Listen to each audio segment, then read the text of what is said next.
À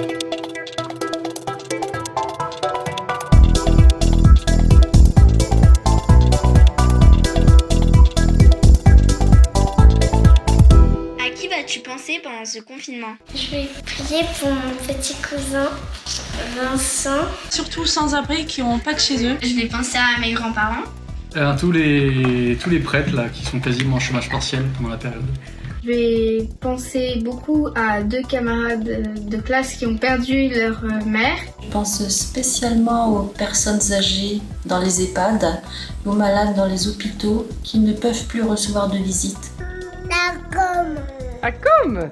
Je vais prier pour donner du courage aux patients qui sont dans les hôpitaux et qui n'ont pas le droit de recevoir des visites. À mes parents déjà.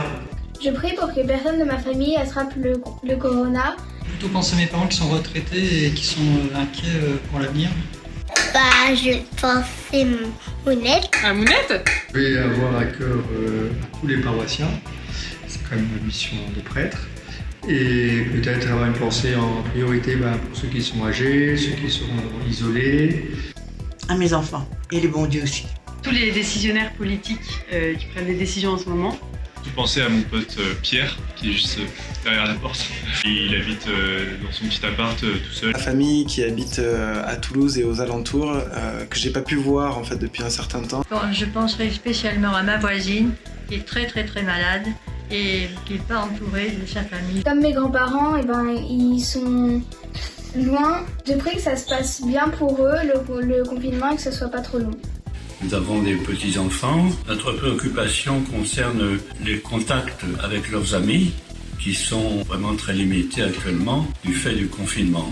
Alors moi j'ai pensé à Jean-Claude qui habite pas très loin mais qui est en chaise roulante. À ma fille Louise qui vit une période un petit peu difficile. Aux amis plus âgés du quartier. Aux jeunes de l'aumônerie avec qui je suis parti à Thésée une semaine. Je vais prier pour tous ceux qui ont du courage et de l'énergie, qui puissent en donner à ceux qui en ont un peu moins.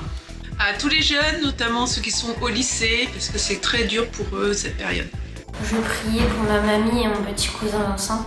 Que personne ne tombe malade dans ma famille. Aux personnes qui sont toutes seules dans les EHPAD, qui n'ont jamais de visite.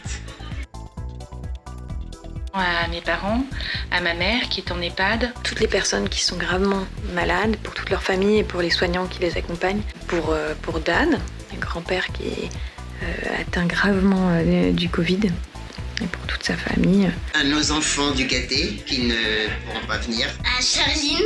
Je pense à mon ami Thomas et à mon frère Henri, afin qu'ils ouvrent leur cœur à l'amour de Dieu. Je vais penser à mon frère qui a déménagé. Je vais penser aux malades infirmiers. Plus particulièrement à ma maman parce que je ne peux pas la voir, je reste éloignée d'elle et elle me manque. Je vais penser à tout le personnel soignant et à ma famille. Mon mari qui est en EHPAD ainsi que tous ceux qui sont dans cette situation terrible. Je vais penser particulièrement aux malades et aux familles des malades. Je vais penser aux jeunes enfants qui ont besoin de bouger, qui ont besoin de vivre. C'est à eux que je vais penser le plus. Je vais penser un peu à toute ma famille et aux personnes qui sont dans la rue. Tous les entrepreneurs et toutes les personnes qui se retrouvent déjà dans des difficultés économiques. À tous ceux qui sont tout seuls chez eux, qui vivent en personne. Tous nos aînés qui souffrent tout particulièrement de manque de relation avec l'extérieur. Je pensais plutôt aux vieux, à personnes âgées qui ont besoin de nous. Je pense également à Alina, ma tante, qui est gravement malade et qui a 83 ans. Aux personnes qui vont un peu plus rester toutes seules. Aux personnes qui sont seules, qui ont besoin d'aide, à mes proches et à la paroisse de Sainte-Rosalie.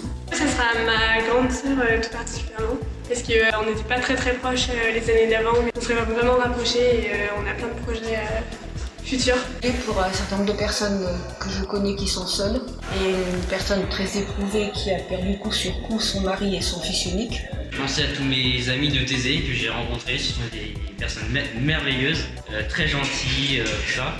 Pour tous les couples, pourvu qu'ils tiennent. Il y a plus de paix en France, voilà, sur le plan religieux. Je pense que je vais le plus penser à mes grands-parents. Pour tous ceux qui sont isolés. Pour les jeunes qui se sont un peu éloignés du Christ, qui l'ont perdu en route. Et aux gens qu'on aura rencontrés à Thésée. Donc à Agnès Zimmermann, à tous ceux qui ont perdu un proche et qui sont encore dans la douleur de cette séparation. À ma maman. Un ami de maman qui a perdu sa grand-mère et ma maman de son ami qui a perdu sa maman. Pris pour notre mariage pour qu'il puisse se tenir cet été et qu'il puisse retrouver tous nos proches. Ma grand-mère, à mes grands-parents. Mes grands-parents aussi. J'ai une pensée particulière pour tous les fiancés qui sont dans l'incertitude de savoir quand est-ce qu'ils pourront se marier et à combien de personnes. J'ai pensé à Raoul, à Anouk, à Émile, à Casimir, qui sont mes petits-enfants, et aussi à tous les autres et à tous ces parents qui vont être avec eux. C'est combien c'est difficile. Et pense Vava. Tu penses à Vava? Oui, je pense à Vava. Pour tous les enfants qui souffrent en silence de la déchirure de leurs parents. J'ai tout particulièrement pensé aux personnes âgées et principalement à ma voisine qui vit toute seule. J'ai aussi pensé aux sans-abri aussi. J'ai envie de prier et de penser particulièrement aux personnes âgées, seules, qui doivent vivre chez elles ou en maison de retraite, en EHPAD. Je prie pour les victimes et leurs enfants, mais je prie aussi pour les assassins. Mes parents. Toutes mes prières et mes pensées vont au Stade français afin qu'ils remontent dans le classement et qu'ils se mettent à jouer correctement.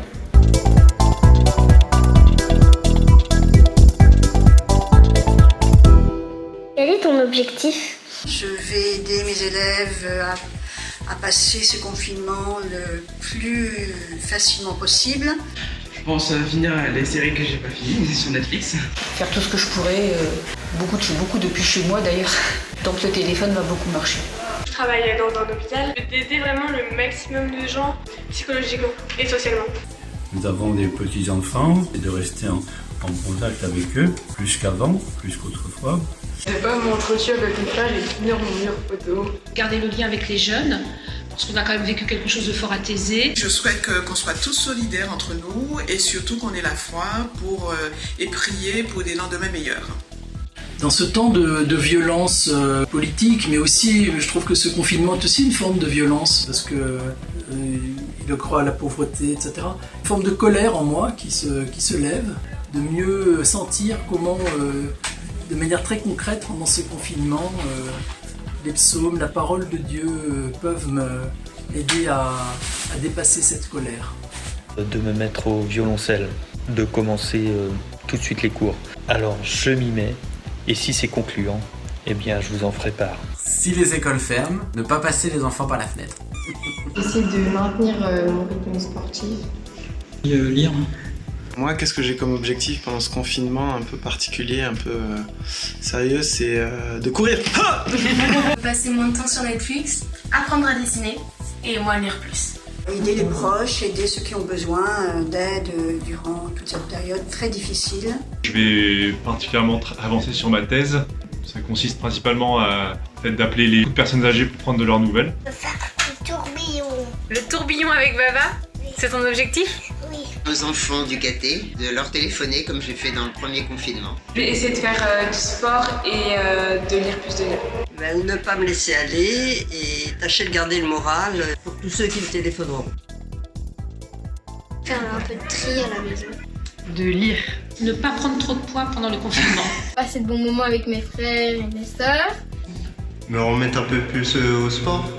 Téléphoner, ce que je déteste, à toutes les personnes qui sont un peu abandonnées.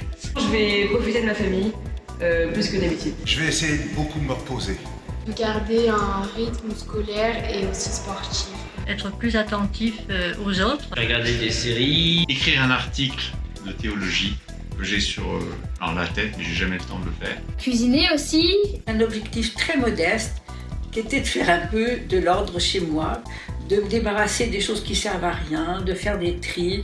Essayer de continuer à faire vivre une vie paroissiale, savoir tout ce qu'on va pouvoir faire pour quand même créer des activités, une communion et puis continuer notre vie chrétienne. Sortir faire du sport. D'aller vivre en Normandie. Rester joyeux et de bonne humeur.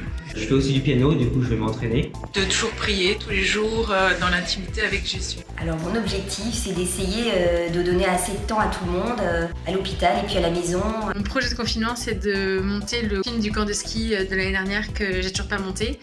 Et en croisant les doigts pour qu'on arrive assez vite à se réunir tous ensemble pour le montrer aux jeunes. Repeindre le mur de ma chambre. Apprendre jour après jour à m'abandonner à Dieu et garder de lui la confiance et la joie.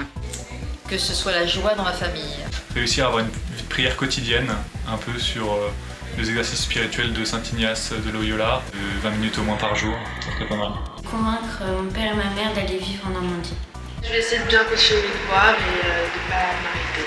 Ce que je compte faire, c'est d'être particulièrement attentive auprès de personnes âgées du quartier qui sont seules. Peut-être que si j'ai un peu plus de temps, je profiterai pour lire un peu. En profiter pour passer du temps avec mes frères et sœurs et mes parents. Et puis peut-être un peu maigrir, parce que la dernière fois j'avais beaucoup grossi. Passer plus de temps avec les enfants. Dégager un petit peu plus de temps pour la prière. Je vais dessiner parce que j'adore le dessin. De jouer plus avec mon chat. Pouvoir arrêter le boulot à un moment fixe et puis pouvoir être avec ma famille après. Garder les enfants en bonne santé pour qu'ils puissent aller à la crèche et à l'école.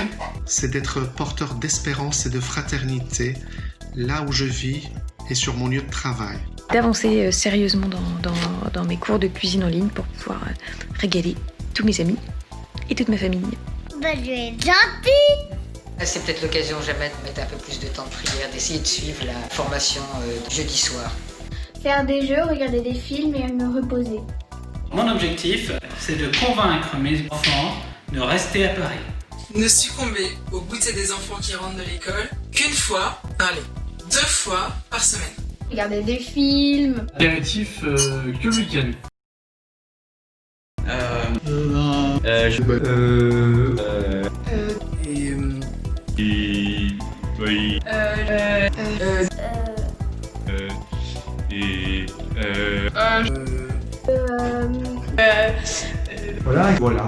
Voilà.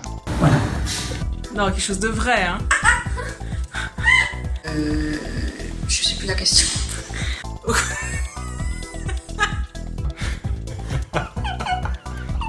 Là, c'était peut-être pas une minute.